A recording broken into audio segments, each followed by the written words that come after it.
بسم اللہ الرحمن الرحیم۔ السلام علیکم۔ YouTube channel Iqra online Quran پر آپ کو خوش آمدید ہے۔ میں قاری اللہ یار آپ سے مخاطب ہوں۔ جیسا کہ آپ کو معلوم ہے، قرآن کریم کو صحیح معنوں میں پڑھنے کے لیے مخارج کا جاننا ضروری تھا، تو ہم نے مخارج پڑھے ہیں۔ اس سے قبل جو ہم پڑھ چکے ہیں وہ تمام کی تمام مخارج محققہ ان کو کہا جاتا تھا۔ آج ہم جو پڑھنے جا رہے ہیں ان کو مخارج مقدرہ کہتے ہیں۔ مخارج محققہ وہ ہوتے ہیں کہ جو منہ سے ادا ہوتے ہیں، ان میں زبان، تالو، دانت یعنی منہ کے باقی اعضاء کا بھی تعلق تھا، پھر وہ حروف ادا ہوتے تھے۔ لیکن جو مخارج مقدرہ ہے، اس میں منہ میں سے کسی حصے کا، دانتوں کا، تالو کا، شفتین کا، زبان کا کوئی تعلق نہیں ہوتا، بلکہ یہ خالی جو جگہ ہے جس کو جوف دہن کہا جاتا ہے، اس سے یہ تین الفاظ الف واو یا، اور وہ الف واو اور یا جو کہ مدہ کہلاتے ہیں، یعنی اگر الف ہے لیکن مدہ نہیں ہے اس کا یہ مخرج نہیں ہے، واو ہے لیکن مدہ نہیں ہے لین ہے اس کا یہ مخرج نہیں ہے، اس طرح یا ہے مدہ نہیں ہے لین یا ہے اس کا یہ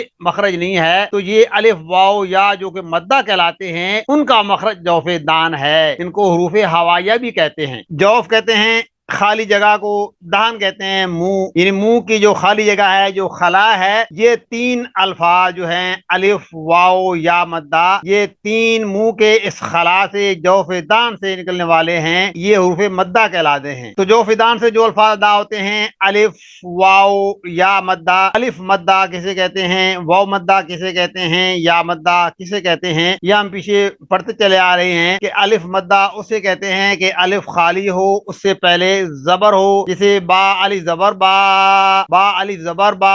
تو الف مدہ کے لیے الف کا خالی ہونا ضروری ہے، الف پر سکون یا جزم نہ ہو۔ اگر الف یا پر سکون ہوگا، جزم ہوگی، تو وہ الف مدہ نہیں کہلائے گا بلکہ وہ حمزہ بن جاتا ہے۔ تو الف کے لیے شرط یہ ہے کہ الف خالی ہو، اس سے پہلے زبر ہو، تب یہ الف مدہ کہلاتا ہے۔ واو ساکن سے پہلے کسی حرف پر پیش ہو، اس کو واو مدہ بولتے ہیں، جیسے با وا پیش بو، با وا پیش بو، با وا پیش بو، یہ واو مدہ ہے۔ اور یا ساکن ہو، اس سے پہلے زیر ہو، تو یہ یا مدہ کہلاتی ہے، جیسے با یا زیر بی، با الف زبر با الف مدہ، با وا پیش بو واو مدہ، با یا زیر بی یا مدہ، الف مدہ واو مدہ یا مدہ۔ تو الف مدہ واو مدہ یا جو مدہ جو ہیں، یہ جوف دہن منہ کے جو خالی حصہ ہے اس سے یہ حروف ادا ہوتے ہیں۔ اب الف کی مثال، جیسے قاف الف زبر قا، ہم نے پڑھا ہے کہ الف خالی ہو، اس سے پہلے زبر ہو، اس کو الف مدہ کہتے ہیں، جیسے قاف الف زبر قا،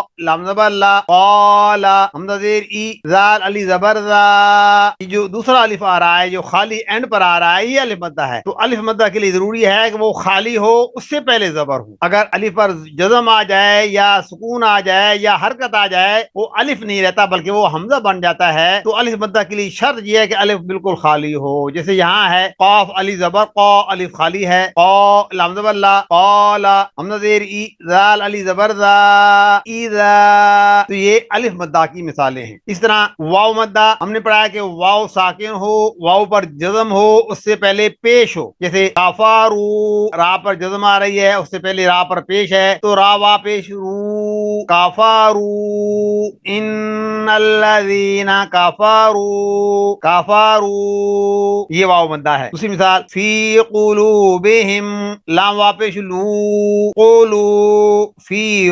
قلوبہم، فی قلوبہم، تو واو مدہ اسے کہتے ہیں کہ واو پر جزم ہو یا واو پر سکون ہو، اس سے پہلے پیش ہو، تو یہ اس کو واو مدہ کہتے ہیں، جیسے ان الذین کفروا فی قلوبہم، یہ دونوں واو مدہ کہلاتی ہے۔ اور اس طرح یا مدہ، یا ساکن ہو، یا پر جزم ہو، اس سے پہلے زیر ہو، اس کو یا مدہ کہتے ہیں۔ یا مدہ بھی جوف دان منہ کے خالی حصے سے ادا ہوتی ہے، جیسے الحمدللہ رب العالمین، میم یا زیر می، رب العالمین، الرحمن الرحیم، حی حا یا زیر حی، الرحیم، الحمد للہ رب العالمین، الرحمن الرحیم، یہ یا مدہ کہلاتی ہے۔ تو خلاصہ یہ ہوا کہ الف مدہ، واو مدہ، یا مدہ، یہ جوف دان منہ کے خالی سے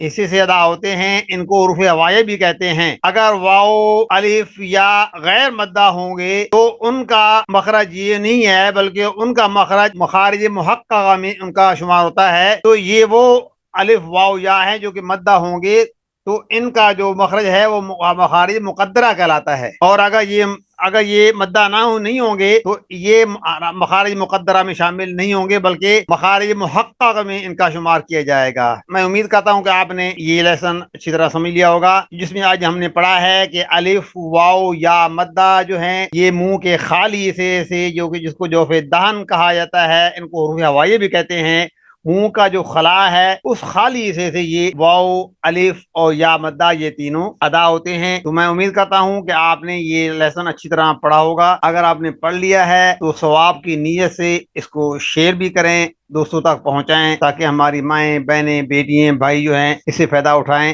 اور آپ کی رزق کا جاری ہوگا۔ السلام علیکم۔